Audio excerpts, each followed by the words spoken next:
Hey. Hey! Hey, everybody. Welcome to the Watch Party on the Hit List Network. I'm your girl, Lorena. I'm Brian St. John. As a Kiwi in the building. Okay. So this week we What's got in politics? Wait, what you say? Pussy in politics.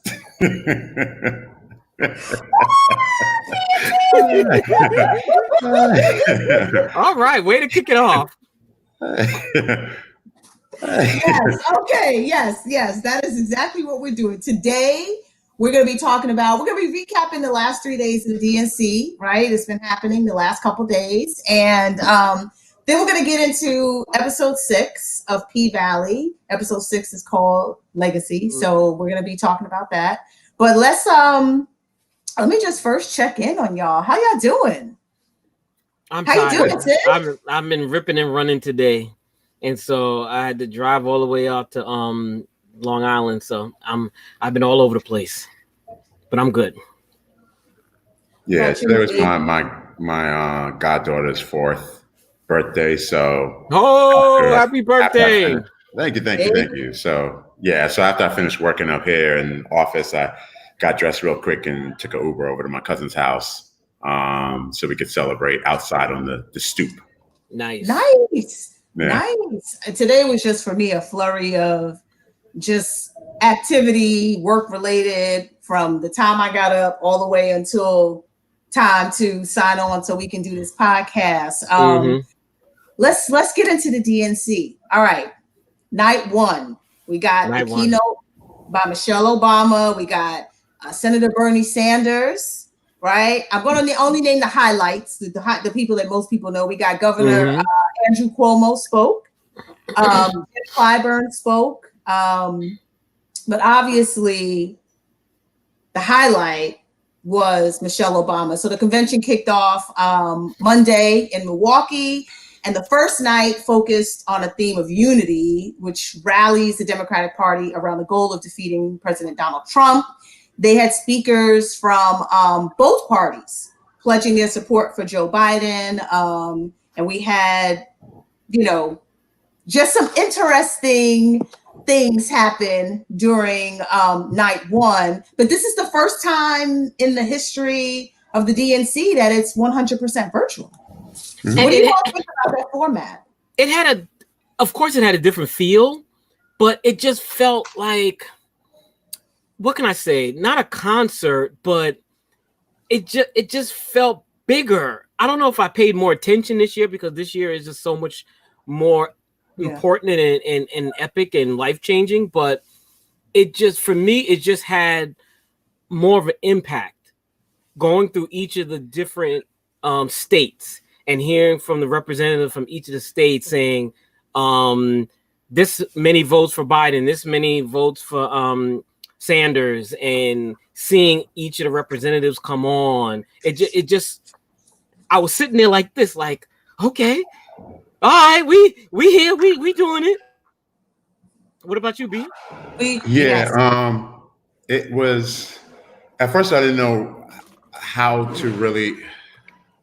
I'm sorry. It's okay. Riding around with this bike all the time. They're part of the show. I didn't know how to perceive it at first because I knew that there would be no pomp and circumstances or anything like that. It would just be everything's virtual. I actually, at first, it seemed a little slow, and then at first in the beginning, because we're not used to it. I'm used to the crowds. I'm used to everyone's holding up their banners and the cheering and all this kind of stuff, and the speeches, your standing ovation every 2 damn seconds. Right. I actually liked the virtual because you're focused on the speeches. You're focused on what people are saying. I thought that the packages were phenomenal in terms of really getting home. Agreed. In terms of messaging. I also believed, I think that, and I was one that I must say that with AOC, I forgot that you're supposed to give the nomination to Joe Biden, like you're supposed to say the counts for Joe Biden, but there are people that are on there that also give the second nomination their count, which she was there for to do Bernie Sanders.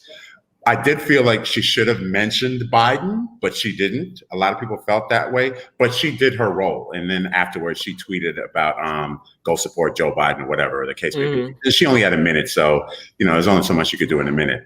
But I actually, once I really got into it, I really did appreciate the fact that it's virtual. And I think that the DNC, and maybe who knows what's going to happen next week with the GOP, but and RNC convention, but yeah, I really want to see how they do it. Yeah, and they honestly may rethink a lot of this because it saves them a hell of a lot of money by doing it this way. So, and then people are really dialed in and they're focused on what's going on. I actually, when you talk about the package, right? For me, for first night, they talked about the challenges facing the United States around the coronavirus pandemic, and obviously a continued discussion around racism and police brutality. They gave a moment of silence for George Floyd. And I felt as if, and I still feel after watching, and we'll get into night 2 in a second, and we'll get into Michelle Obama's speech, night 1 in a second, but I feel like they stripped away a lot of the extra stuff that made me lose focus on what it is that we're supposed to be, watching. Like, I feel like when they're in the stadium, it's all this screaming, it's all these signs, and I'm like, I can't focus. Who am I supposed to be focusing on? That was Remember last year, the big thing was because Bernie Sanders had that, well, not last year, but 4 years ago, Bernie Sanders had that sourpuss face. So the focus was Bernie Sanders, and he was the whole story, Right. And I think like what you said about the packages, like the opening, just so many things have drawn me in. And to be honest, I wasn't really excited until I started watching the DNC. I wasn't super excited about, who we got in the race. And, it is what it is. I'm a registered voter. I'm going to vote. But I didn't feel that excitement that I felt previously when I went for the, to go vote for Hillary or to vote for Barack Obama. I feel like this virtual format and the way that they pulled it together with the different people that they had speaking, like on night 1, they had like everyday people speaking, like, folks who were, they were representatives, but they weren't like the popular ones. And it was a really diverse group. And I was just like, wow. And it talked about getting involved in civic engagement, and these were all younger people too.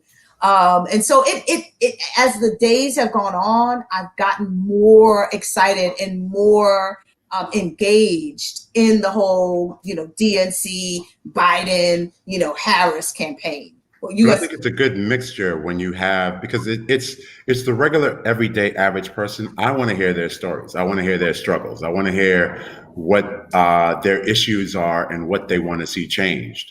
I want to hear what's affected them so far during this administration versus what happened in the last administration or years past. Like, I want to hear those stories because they help shape the future.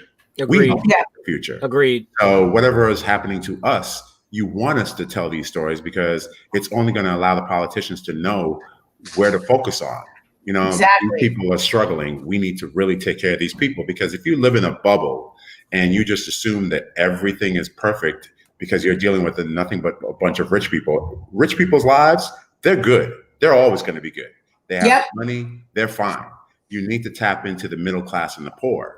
And right now, we don't even know the line between middle class and poor, because I remember when we were growing up, middle class was what, 40,000 to close to 100,000 or a little bit over.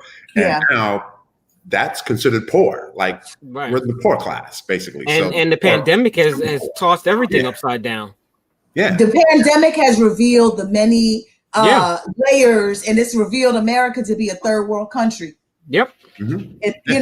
So on night 1, that night concluded with a passionate and memorable address from the former First Lady Michelle Obama, who took direct aim at President Trump, calling him the wrong president for our country. And I quote, "Donald Trump is the wrong president for our country," she said. He has had more than enough time to prove that he can do the job, but he's clearly in over his head. He cannot meet this moment. What did y'all think? And that's just a little tiny piece. I so appreciated that, the directness of it, because with that with the Obama administration, they always like skirt over, or they don't really say his name. They're respectful. Right. There you go. That R word. Right. And it was like, that time has passed. It's like, nah, you need to be direct. You need to say his name because he says your name, and really tell us exactly what's wrong with him instead of just saying, talking in generalities. So I'm like, I appreciated when she set the tone. So I'm like, okay, now, so when Barack came, it's like, okay, follow suit, say his name and be direct and say he didn't do this, he didn't do that. So that's what I appreciated from her speech. Yeah, I think look, we all know that there is a rule among past presidents and first ladies. You don't talk about the current administration. That rule has been in play for forever. And you may make mention of them once when you first start, and then you move on because it falls into your administration, and then you keep it moving and do whatever you need to do. I think the Obamas have been very kind for the past 12 years. Yeah. Plus, from all the browbeating that they've been taking from the other side and from a lot of other people on the Republican side. They've been very silent and respectful of the disrespect that this president has been giving them constantly, every day, all day, on the hour, every hour, and continuously keeps doing it. So I appreciated the fact that finally, and she did it in a still very respectful way, she was gracefully delivering that speech in a way that cut like a knife. And only Michelle Obama could do something like that. She is such an orator that there is no other like her. Like, she's on a whole other level in terms of giving speeches and delivering them and getting them with body blows. There's just nobody else that's like her. And even down to Obama, he's an excellent orator as well, but nothing like her. She is the queen and the quintessential speaker out of all. It just hurt me when she said, I don't like politics. Right. I'm like, would you get over that? Would you stop saying that? But the thing is that, Sid, right? She doesn't like politics. Just run already. But it's like she doesn't like politics, but she said enough is enough. Yeah, I gotta say something. She did it in her classy way. But it was time, like Brian said, it's time to speak about it. Now is the time, because she said, like, you don't think things could get worse? Oh, it can't get worse. You know what I mean? And so I felt, in my Tony Baker comedy voice, I felt every piece of that speech. Absolutely. And I think if it was any other president, they would never have made this speech. Never. Right. Never. No, I totally and throw their support to Joe Biden or whoever the nominee was, but they would never have been this visceral in terms of their delivery, in terms of speech. Never. So before we go to night two, I will say, you know how Michelle, anytime she appears, she starts a trend. She had on a necklace. And now that she bought it a couple of years ago, and now that jeweler can't even accommodate the demand. It's like sold out because she wore that necklace on night. She's a trendsetter. She always has been. Trendsetter. All right, let's go on to night two of the Democratic National Convention. We finally saw Joe Biden officially receiving and accepting the Democratic presidential nomination. We had Bill Clinton, former President Bill Clinton speaking. We had Dr. Jill Biden speaking. We had AOC, as like Brian said, or Sid said already. AOC, Brian, AOC spoke. We had Chuck Schumer from the great state of New York speak. And we had John Kerry speaking as well. For me, and Sid touched on it a little bit, the virtual roll call with the representatives from each U.S. state and territory, for me, with the videos from the different locations, was I don't see how the DNC goes back to the regular way. I love seeing the representation from the different areas because it gave me a sense of like who they are and where they are, what the community is. Yes. No, it was excellent. It was it was funny because I'm sorry, Sydney, I didn't mean to cut you off. No, go ahead. I was watching MSNBC prior to the convention starting, and they were talking to, I think, the head of the DNC or somebody, I can't remember who it was exactly. And they were saying that everyone prepare themselves because they were going to do something tonight that has never been done before. And they were a little nervous whether the technology would have worked because they were putting all those feeds from different places, you know what I'm saying? And all across the country. So they weren't really sure whether something might crash and not go well or whatever the case may be. It went flawless. And so far, everything has been going flawless for them. But I agree with you guys. Like it was amazing to see all those states and the cities and just the backgrounds and the people and the diversity between black, white, brown, yellow, gay, straight, like everybody. It was such a beautiful, that's America. That is America. Right. Well said. That's America. That's America, showing America. The wealth of America actually is in its diversity. It's not in the sameness. It's in our diversity. That's what makes this country strong and makes this country great. And so for me, I literally, like, normally when they do the roll call when it's the regular DNC on TV, I go to the bathroom. You know, it's snack time. It's long. But I watched the whole thing, and I saw people posting on social media why they going to commercial. Because, you know, CNN went to commercial, and people were mad that they went to commercial because they wanted to continue seeing the roll call. So for me, that was something, if you listening, DNC CNN people. Went to commercial? Really? Yes, they said they were going. It was like 70 seconds or whatever. But they kept rolling the roll call, but there was the commercials playing. And I'm like, oh yeah, MSNBC didn't do commercials. Okay, I'm gonna have to. That's gonna be my go-to next time. MSNBC. All right, let's get into talking about these packages. Whoever is the videographer and writing the narratives for these packages, excellent. All right, we got the one that depicted Biden's friendship with the late Republican Senator John McCain. John McCain, yeah. That was a truly emotional video, and then the evening ended with don't skirt over it. That was narrated by Cindy. Go ahead. Yeah, that was narrated by John McCain's wife, who is a Republican. A staunch Republican. And there were a lot of Republicans so far in speaking in this convention. A lot. I'm like, what convention am I watching? Yeah, I was saying the same thing too. But Brian, talk a little bit more about the McCain video. It was, a lot of people don't seem to realize the one thing about John McCain not John McCain. One thing about Joe Biden that a lot of people don't seem to realize is Joe Biden is known for reaching across the aisle and building those bridges with a lot of Republicans to try and get a lot of deals done.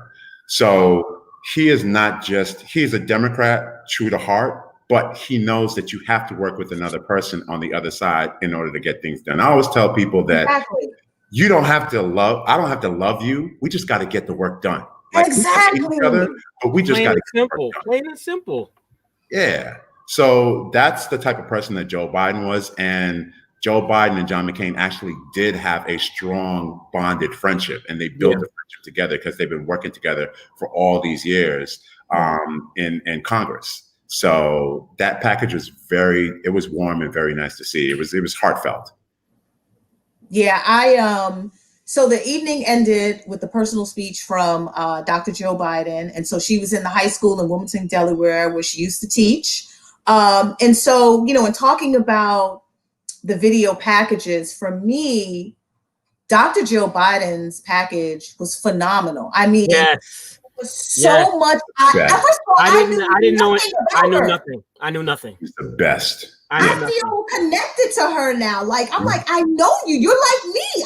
I finished my bachelor's degree as an adult, just like she did. She showed personality. She's a prankster. Like I loved her whole package. I knew nothing about her. Now I love her. In that small, it was like mission accomplished. The one thing she's the spice in the relationship.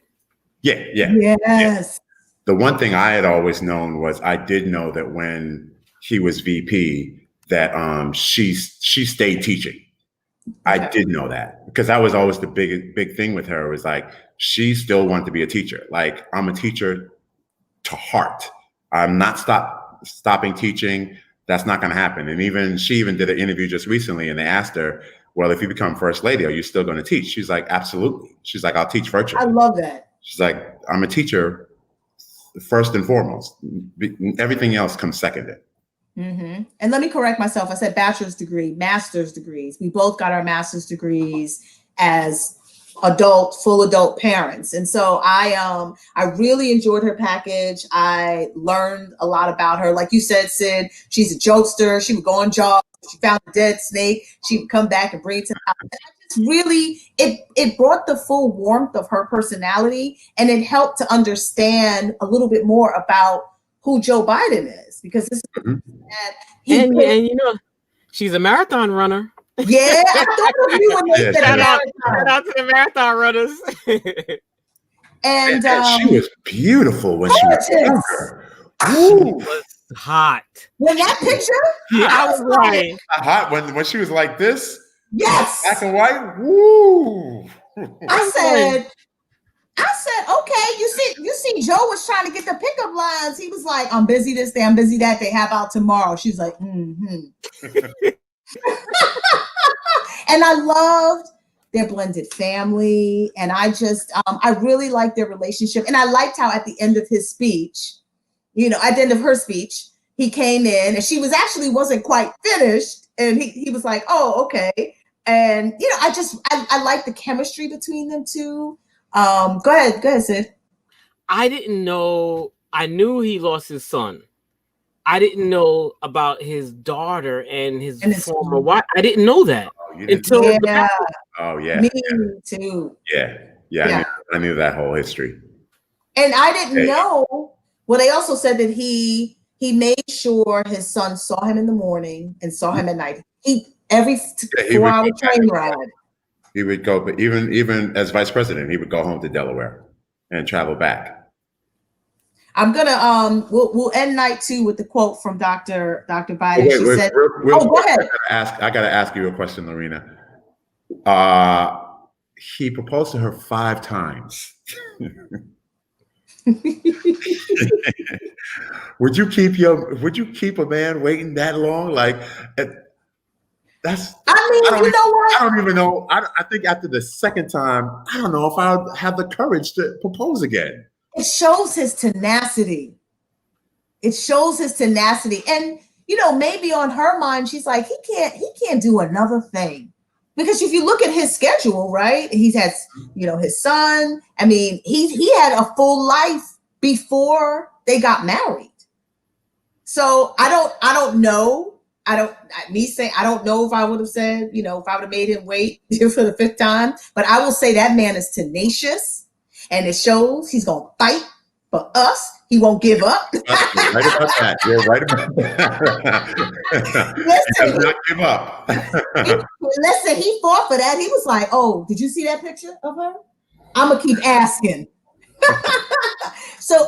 So to close out night 2 with the quote from Dr. Biden, she said, there are times when I couldn't imagine how he did it, how he put one foot in front of the other and kept going. But I've always understood why he did it. The former second lady said, he does it for you. That's why he does it. He does it for us. He does it for the Americans that he cares so much about. All right. Night 3. Barack. Barack Obama and Senator Kamala Harris. So the third night of the convention, ended with the Democratic Party's ticket being formally set, with Kamala Harris officially being nominated as Joe Biden's vice presidential running mate. But to start, she actually came on. She actually came on early, and what she wanted to do is just kind of address concerns about potential voter suppression. And she wanted to warn people to be prepared beforehand for potential complications with voting. So I just want to just quote her really quickly, because I just thought it was important about what she said. She says, "I know many of you plan to vote later this year, but amidst the excitement and enthusiasm for this election, you've also heard about obstacles and misinformation and folks making it harder for you to cast your ballot." She said, "So I think it's worth asking ourselves, why don't they want us to vote? Why is there so much effort to silence our voices?" And the answer is because when we vote, things change. When we vote, things get better. When we vote, we address the need for all people to be treated with dignity and respect in our country. And so what she said, as a result, each of us needs a plan, a vote plan. And Joe Biden and Kamala Harris wants to make sure that we're prepared. And so she announced that there was a website you could go to figure out your voting plan. But what she said at the beginning, when she came out, before she gave her formal speech, really hit home for me, because you have to ask yourself, why is it this misinformation, going around? Why are they trying to block people from voting? Why are they working so hard to not have us vote? And voting is power. Mm-hmm. It's true power. And so I just wanted to put that quote in, and making sure that folks that are listening out there, that you all are working on your plans, that you know how to vote, where to vote, you're registered to vote, whoever you're voting for, make sure that you are registered. All right. Yeah, and that's one of the things I always get upset with when I talk to people and they say that they don't vote because what am I voting for? It's like, don't get me started. Nothing, that kills me. My voice doesn't matter. Nothing ever changes. What are you talking about? We're living in that same situation right now where your vote does matter because things have changed. And leave the country then. Yeah. Move. Yeah. Move. It's like, why are you here? Just living off the land. Right. When people start saying things like that, it's like, what do you mean? Yeah. What do you mean? Our voices, we determine the laws and legislation, everything that goes on, our conditions. So what are you talking about? Your vote doesn't matter. Oh, yeah. Okay. Then if your vote doesn't matter, you don't matter. Be gone. Yeah. Be gone. And the whole thing with that is you're never going to get everything that you want. You're never going to get that. That's how life is. But it's not even that. That's just how life is. Yeah. I want $1 million. I might not get that. I'll work hard for it. It may happen. It may not happen. But I have happiness. You know what I'm saying? And whatever little things come my way that I work hard for, I benefit from those things by working hard. And I do those things. But we're never going to get all the things that we ask for, that we want. But that doesn't mean you sit back and you just say, yeah, I give up. I'm not going to do it because I'm just never going to get it. That's a stupid mentality. And I always hate when people say that they don't vote because they feel like their voice just doesn't matter and they never get what they want. I agree. Let's talk about Kamala's package, her video package. That's great. I, for the first time, really felt connected to her specifically. Mm-hmm. And I love that they had her sister, they had her stepdaughter, they had her niece, and her niece was literally moved to tears when she said that I nominate her as a vice president. Yeah. I was like, and then all of the brown girls. Yeah. Mm-hmm. Yeah. It was a moment. It was it was a presidential moment. It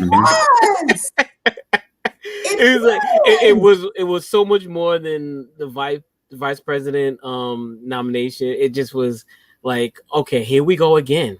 We're in this situation again, where this is a historic moment that you're gonna remember where you were the night, she was sworn in or accepted the nomination, and it's like you'll never forget it. It's like we're living in historic times again.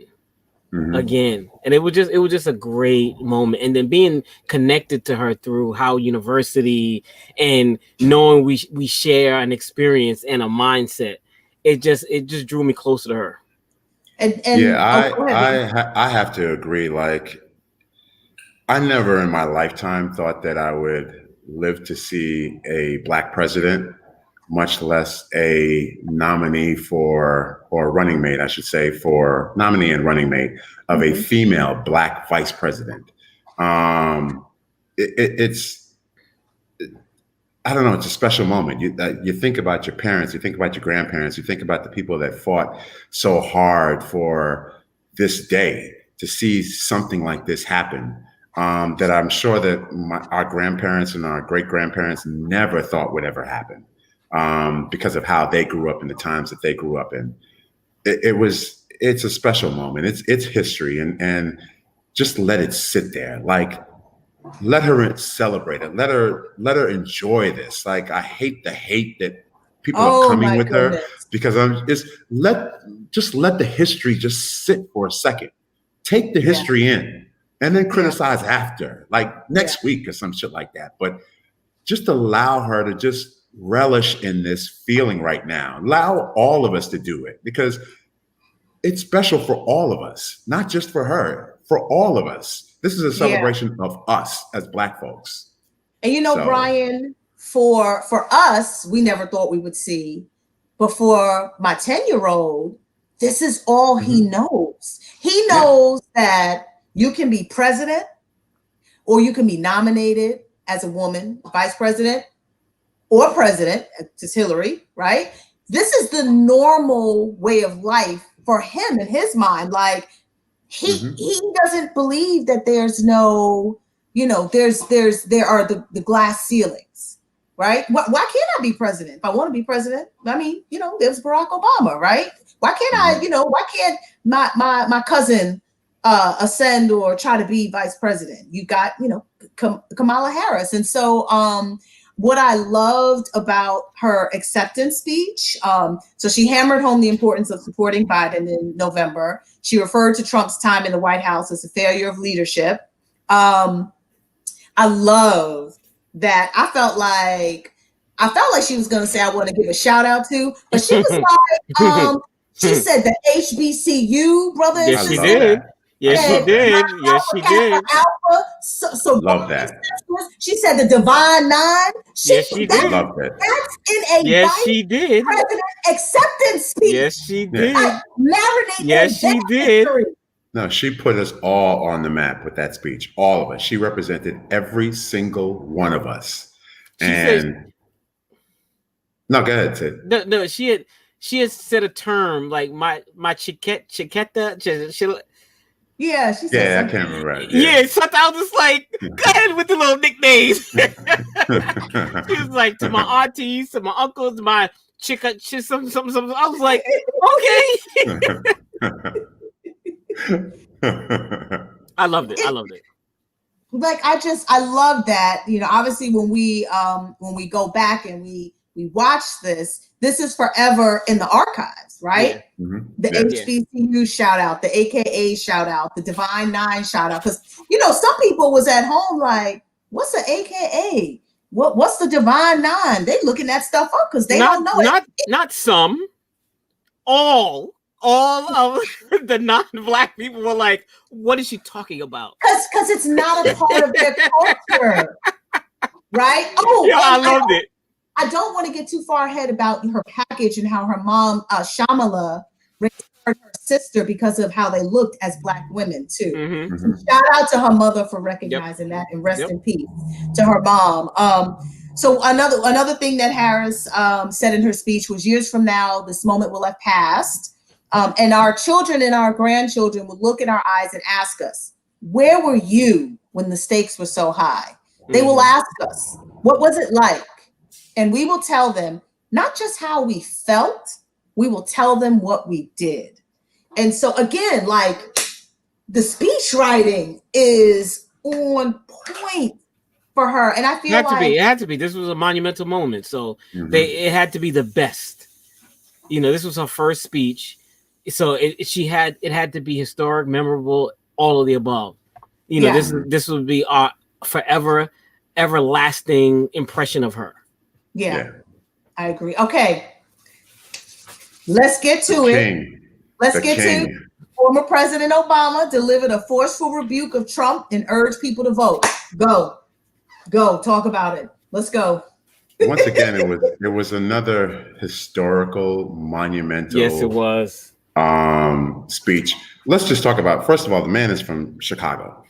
He did the speech in Philadelphia. Yeah.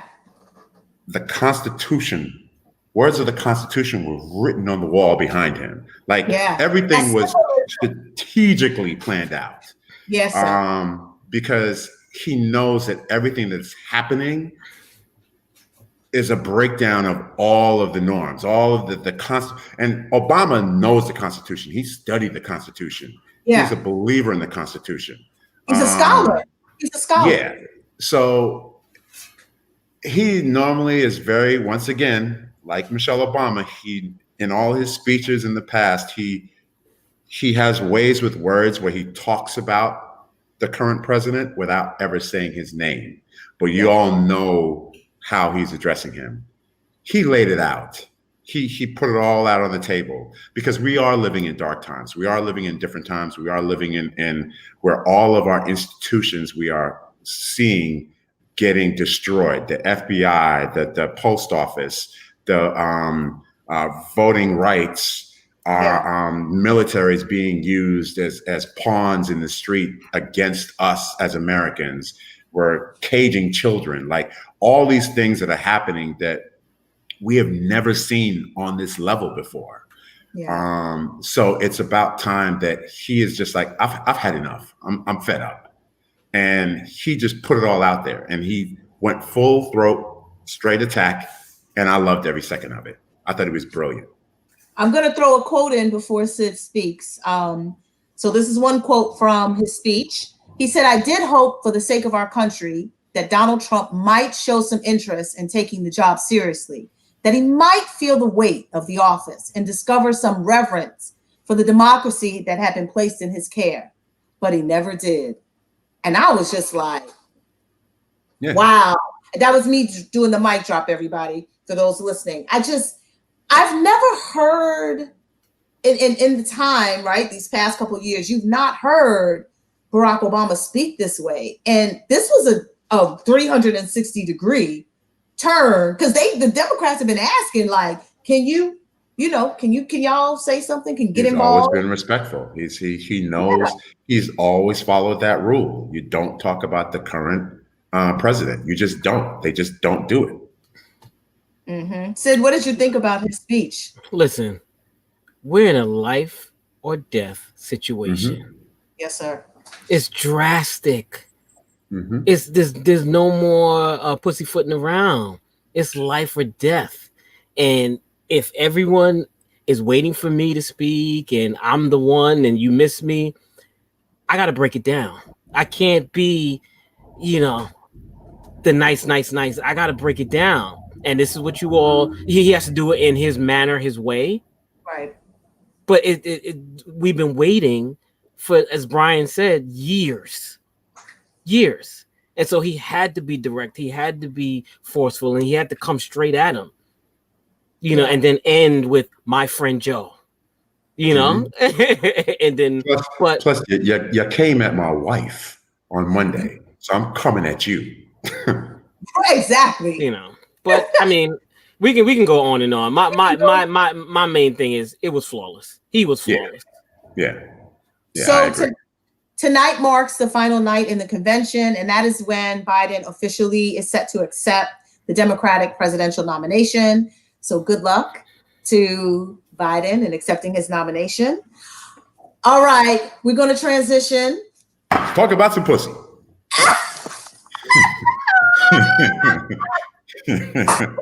We're going to get into episode 6 of P Valley. Okay, this is the spicy show. All right. Can we get the recap, Sid? You got the recap? Okay, so the episode is called Legacy, directed by Tasha Smith, and it's all throughout the Pink. Surprising new bonds are formed as everyone fights to secure their bag. Andre faces pushback on with the Waring Kyle brothers. Okay. So let's get into the characters in this episode. Let's talk about Autumn and Mercedes and their budding friendship. You know, for me, you know, obviously they've had their problems, but you know, they do have respect for each other. And I think they make a good team. They're the Black Adam and Louise. Exactly. And I like that. I like their chemistry. And you know, I like the fact that they are connecting around the theme of motherhood and loss. You know what I mean? And you know, Autumn wanders into Terrica's room and she sees the purple walls, and then they have a conversation where we learn a little bit more about Autumn. Yeah, they have great chemistry. They you know, I really like to see them being vulnerable to one another, and you know, because they were introduced to us as adversaries. They were tough, and now you see the walls being broken down, and it's a better show with them as friends to me. That they're on the same side. Let's get this money.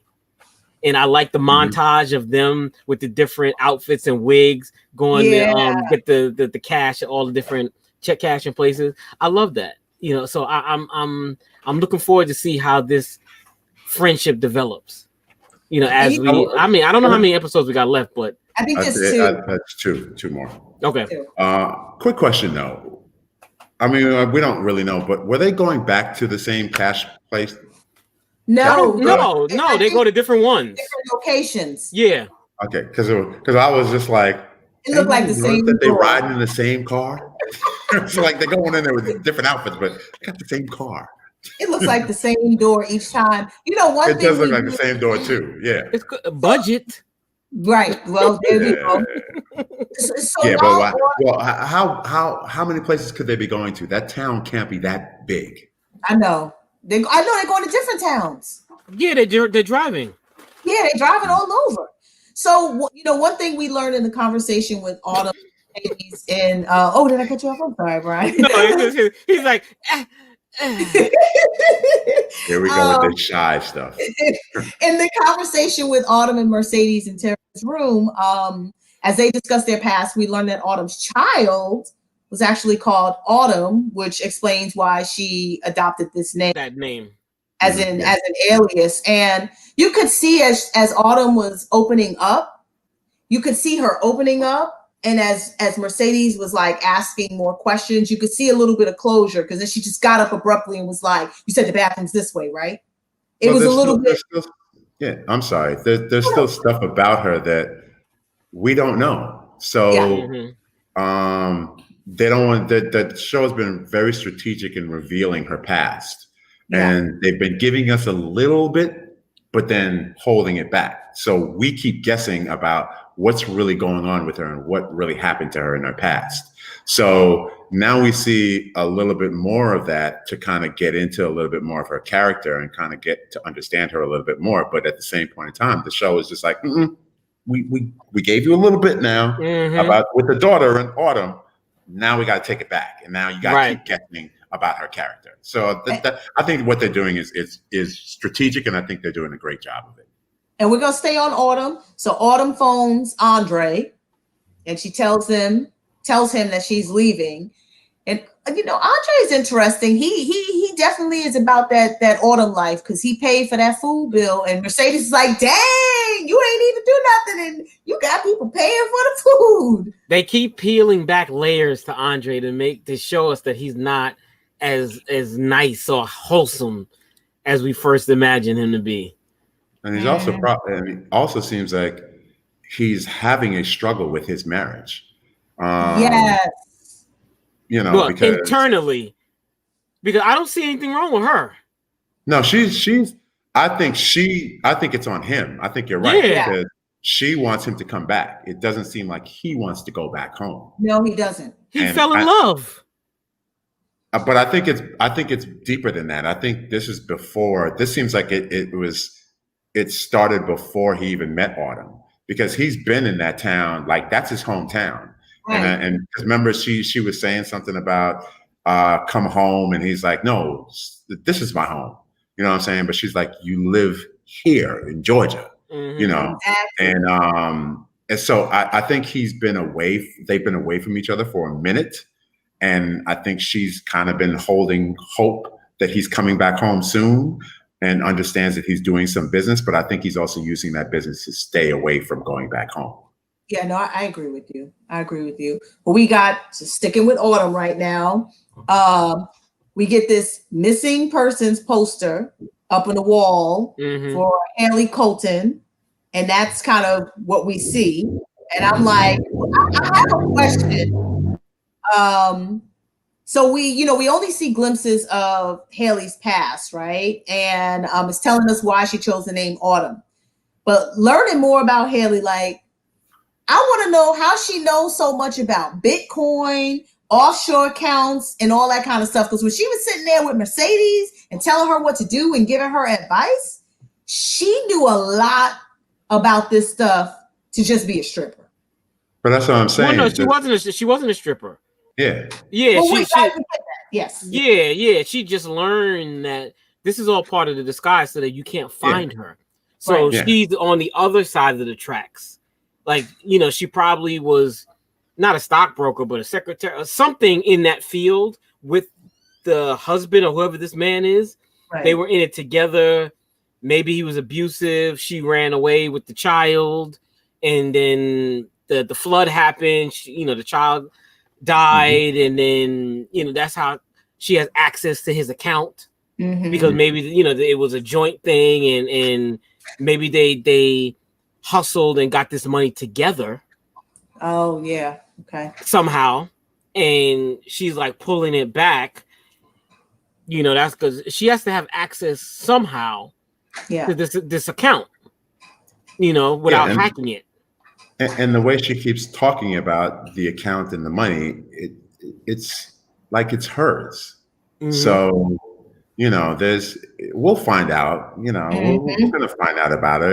It's clear that she knows what she's doing and she has a business background. So from the way she's moving and because she's not moving as a street background, she's moving as a business knowledge background. So has anybody took track count? Like how much money has she taken so far? Do we know? Taking a lot. It seems like a lot. I'm like, how much money Mercedes need to open up the gym? Well, Mercedes needed. Well, she needs 20, so she got 10, I think. Okay. Yeah. Okay. Well, no, she got 20 now. She gave her full 20.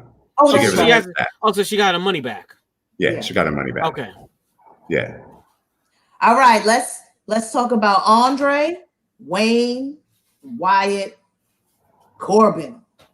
Let's talk about what happened. That whole scene with the Kyle brothers and Andre about signing. I was just like, how did we get here? Yeah, no, I felt bad for the other brother. Like, Corbin. Yeah, I felt bad for Corbin because he was coerced into signing. I was with him because he made the most sense about creating generational wealth for his family. Because the brothers, they don't understand, they've been privileged all their life. And so they just squandered their money. And so I sided with Corbin, but, he was in a sticky situation. He had no choice. It's like he had to sign it. And it's like, it looked as if Andre got them back because they thought they sold the property. Now I'm confused. Like, what is the plan here? So, because he has to tell them. I don't know. It looks like when he got back to the office, he changed it from sale right. to lease. So how does that? I was confused. How does that benefit? Because he can't. They're gonna know that it's not sold. They're gonna know that it's not sold, but I'm pretty sure that the way he did the paperwork, it can't come back. Basically, I think Andre set them up. Yeah. And I think whatever Andre did in terms of changing the heading, their names are written on that document.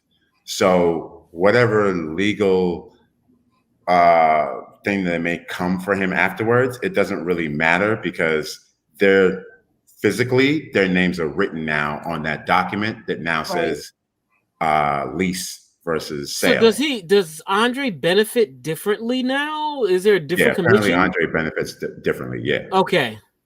But also Andre's doing this without telling his uncle because his uncle wanted it sold. Andre feels as though they can make more money through the leasing, which is what the uncle didn't want. They haven't killed anyone yet in this show, and if they do, he's gonna be the first one. He's gonna got killed this episode. Yeah, because you don't play with money. All right, let's talk about Little Mississippi Murder and Keyshawn girl. All right, so we understand that that Keyshawn has no intention of blackmailing Lil Murder. She act like that didn't even exist. She wants to work with him. Like she told him that his video has gotten all these views on since the World Star premiered the video. And so she's like telling him we need to like go into a joint venture and start doing these murder nights and all that kind of stuff. She's a hustler. Okay.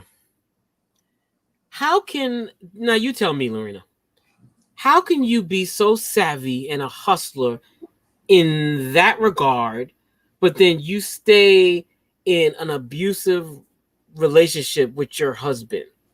How does that work? She's so strong and independent to go up against Uncle Cliff, right? And say no, I'm doing this, and then savvy enough to get with the rapper, stand up to Mercedes. Like she's doing all of this, but then it don't fit. Yeah, I'm like, it doesn't fit because even when she was doing those pictures with Lil Murder, all the other girls is like, "What you doing?"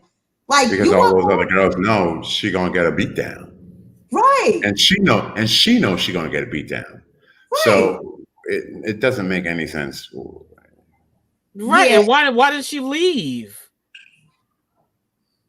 I mean, if you're bold enough to do all of these things, and you're bold enough to now take these pictures of Lil Murder and put it on your socials, especially being so visible. I mean, like if she's moving behind the scenes and stockpiling like Mercedes, and then a plane to eventually leave, is really loud in all the stuff that she's doing. So even within her husband's circle, like not only him but his friends, everyone has to know what's going on with her. She got and even right down it's to a small town. Even right down to the scene where she and Little Murder were in the club together, and she's playing that. I guess Little Murder didn't go into the studio that night, so she, in helping him out, is saying, "Oh well, he was with me," and then the two of them are kissing each other because, of course, she knows his truth. That is a dangerous thing to do because you don't know if any of those guys. It's a small town, like Sydney's saying. So if one of those guys has that conversation in a bar or a restaurant or whatever, and her husband is there in the next booth behind, now he knows that in his mind he's like, "Oh, this bitch is cheating on me." He gonna go back and break wood over your head. It's dangerous what she's doing. It makes no sense. We gonna see where this is going because I was like, okay, this doesn't fit. This doesn't fit the domestic violence, victim kind of profile. So I don't know. It's however they wrote this character. So we're gonna see how all this fleshes out. Let's talk about Graham. The only thing I could think about is unless she likes it. She might. That's what I'm saying. She likes what? The abuse? The abuse. Yes. I don't know. From the terror in her eyes, I don't think she likes it. She doesn't want that situation because she's like when that man came to the club. You know what I'm thinking? Something just hit me. She could be thinking that no matter what I do, he's going to abuse me, because that's what abusers do. It don't matter the situation. So she might be like, forget it. It is what it is.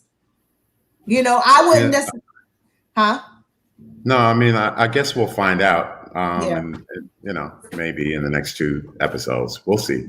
We'll see. Okay, let's talk about Grandmother, Little Murda, and Uncle Clifford in the scene where I just, first of all, let me just Loretta Devine. Grandmother, and let's do Grandmother and Uncle Clifford first. They, you know, they're dancing. She's in there getting her. I was in there like, I can't understand it. I was in there like, yes, girl, get it. He loves his grandmother. She is a spicy grandmother. Can we say she needs her flowers? Yeah, She should be in the conversations with the Angela Bassett's, the Viola Davis. You know, she is a phenomenal actress that's been around for decades and decades. And for me, she's not she's moved past the school roles. Like, I know she plays a million mothers and grandmothers, but there's always something different about each one. And this one is a new character for me, for her. And I'm like, come on, give this woman her flowers. Like, I don't know if she's ever gotten an Emmy. You know, Brian, you could tell me from her appearances on Grey's Anatomy, but she's always is just flawless in her acting to me. Yeah, no, she's great. I actually appreciate this character because we've never seen her blind.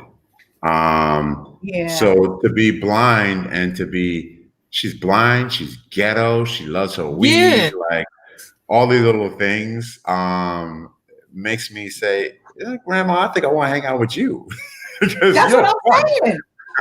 Right. I mean, I love her character, and it fits with Uncle Clifford.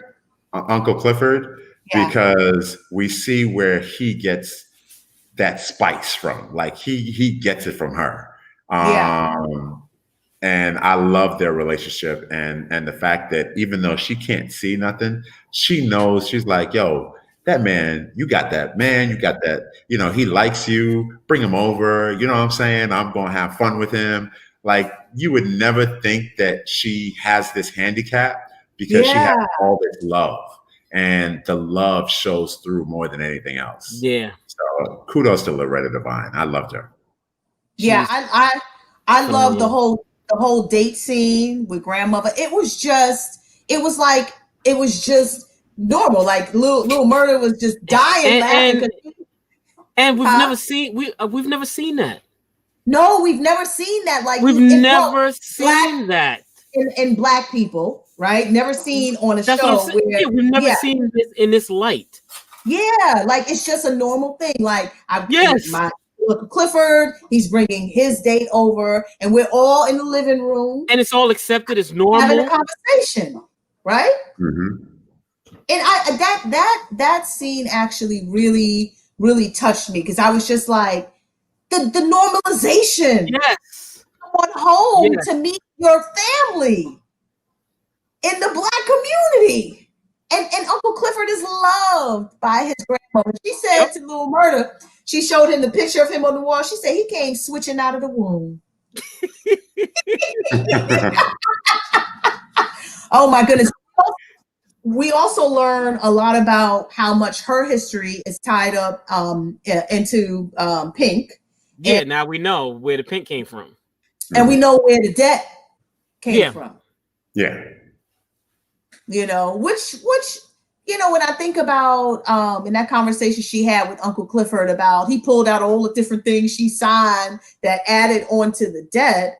And you think about how older Black people have been taken advantage of. You know, she was blind, but some of them can see and they still blind. Because they don't know what they're signing. You adding another mortgage. You got families who thought they had home, somebody dies, they don't have it because they signed a third, fourth, fifth mortgage. And so, I don't know, something about that whole scene and the debt that she incurred kind of sat with me a little bit. Yeah, me too. All right, so we are going to talk about Eloise and Uncle Clifford. Who's Eloise? Eloise is The she's mother? Uncle Clifford. No, Eloise is Uncle Clifford's first graduate. You may remember her from taking all kinds of mess from Mayor Ruffin as his secretary. Secretary. And she Okay. she was a stripper. Exactly. And so remember, Uncle Clifford speaks Vietnamese or whatever that I learned in the nail salon. Uncle Clifford is the mayor, and he doesn't just speak it; he speaks it fluently. Yes, like it's his first language. Yeah. I was like, I did not expect that. But he speaks Vietnamese. But you know what?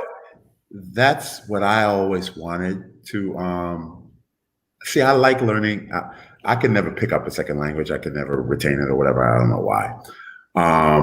But I always like that because I like being in those type of environments. And then you can understand when they start talking about you, then you hit them with their own language. And you're like, yeah, I can speak it too, bitch. I heard what you said.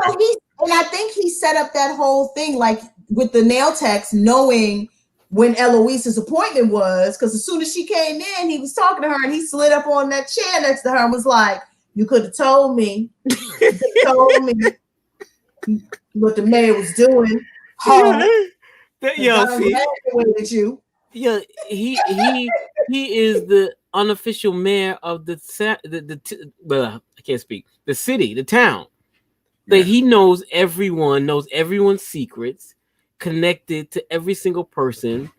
And so it's like you can't do anything in this city without going past him. Mm-hmm. Right. And I like how that whole thing was set up. And he slid over, talked to Eloise, and he put a seed in her head like, listen, without P Valley, you wouldn't be in the mayor's office. Let's be clear. You was one of my first graduates and you're best to give back. Best to get with the nail. I don't have my nails, but you best to get back. I'm pointing right now as he was to her. And so we see at the towards the end that Eloise is in the locker room with the ladies, and she thanks Uncle Clifford for giving her a job and opportunity back in the day, and she lets him know he can petition to impede the casino being built. And what does he do? Who he get out of jail? Who's he gonna work with? Which was the best scene of the episode. It was quiet, it was seen, but it was so important. That scene just had so much weight to it. It's like, who's the real devil here? Who's she's the cross dresser, the sinner, the strip club owner, and this is the pastor, the preacher, the Christian, and it's like roles reversed. I loved it. I loved it. And she's been in there for 9 days. 9 days, and would have stayed in there if he didn't. Yes. And now she owes him. And he said, "You want that church?" And not one person from her congregation came from her. Not one. And they have all the money. And she raised a lot of money to give to them. Yep. And they all know she's in there because she was on the news. She was all over the news getting her ass beat down. Exactly. So that's episode 6 of P Valley. We got the next episode coming. Let's go ahead and rate this episode of P Valley. Mm-hmm. What you give it, Brian? I give it a 4. I mean, I enjoyed it. I've been enjoying the entire season so far. I enjoyed it. I like it. I like P Valley. It's fun. What about you, Sid? I'm gonna agree with Brian. I'm gonna give it a 4. It's been getting better and better, and it's been developing more and more. And so you see the layers. It's like evolve, getting better. And I love the fact that Tasha did last week as well. And I'm seeing her, Tasha Smith, the director, in a new light. Okay. And I like that she's expanding and showing her talents in the directing. But the show, I don't know where they're going to take it in the last 2 episodes, but I need more episodes. I don't think you can wrap it up because I'm gonna save Autumn's husband to the last episode. And I think I need more. Yeah, they And are. Did they show? I'm pretty Do we sure that they know are. Do we know who the actor is playing him? No. You didn't really see it. It was Oh, we very, don't know yet. No. And I think they've been greenlit for second season. Yes, they Second have. season. Yes, So they I have. will I'm gonna give it a 4, just like you two. For me, what most impressed me and just delighted me with the show was Uncle Clifford. If Uncle Clifford wasn't on the show, I would just be like, nope. Oh no, he is the show. Yeah. Uncle Clifford and Mercedes for me. Yeah. The two. Yeah. Autumn, she's you can slip any actress in that slot for me, but what makes it for me is Autumn and Uncle Clifford. Yeah, she's just another light-skinned girl to me. It's all about Autumn. Yeah. And it's not Players Club, but Lisa Ray was just so much more memorable. She's just a knockoff of Lisa Ray's character to me. And that was like 20, 25 years, 30 years ago. Right. Yeah. Right. All right. That's episode 6. Thank you for joining us tonight on the Watch Party. Make sure to subscribe wherever you're listening so that you can be the first to hear about updates and new episodes. You can find older episodes on our podcasts, The Watch Party, wherever you listen to podcasts. You can also find us on our YouTube channel at Hit List or on Facebook Watch at Hit List Network. And Instagram. Oh, yeah. And Instagram. Thank you for that reminder. We will see you on Sunday. The weekend.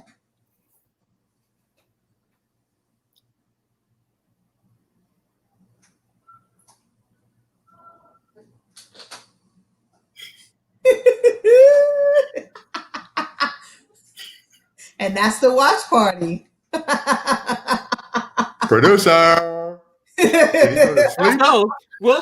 So this is the next show. This is the after show. Welcome to the after show, everyone. One show that I wanted, we didn't get to mention in the other part of this segment of the show was Rough Riders special that's on BET. Oh yeah. I was watching both shows. I was watching the DNC on the television and then on the computer watching Rough Riders. And so it's been so good. The 5-part series. They just completed episode 2 and 3 this week. I gotta catch up. What are your early thoughts about it? I loved it. Being good. No, it's giving us the history. I love musical documentaries, especially when it's dealing with hip hop, because in this iteration of it, it's my era.